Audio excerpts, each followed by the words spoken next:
പാകിസ്ഥാനോടാണ് പറയുന്നത്, ഇന്ത്യൻ സൈന്യത്തെ ഒടുക്കുകെട്ട് പേടിപ്പിക്കാൻ വരരുത്.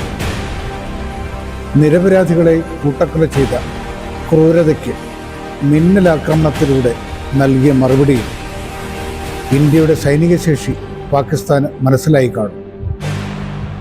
ആളും അർത്ഥവും ശേഷിയുമെല്ലാം ഇന്ത്യക്ക് തന്നെയാണ് കൂടുതലുള്ളത്.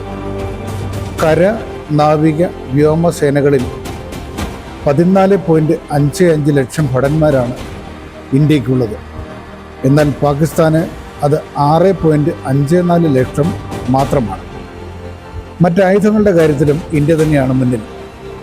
10,001 പീരങ്കികളാണ് ഇന്ത്യക്കുള്ളതെങ്കിൽ പാകിസ്ഥാന് അത് 4,619 എണ്ണമാണ്. ഓരോ ആയുധങ്ങളുടെ കാര്യത്തിലും പാകിസ്ഥാനെ അപേക്ഷിച്ച് ഇന്ത്യക്കാണ് വൻ ശേഖരമുള്ളത്.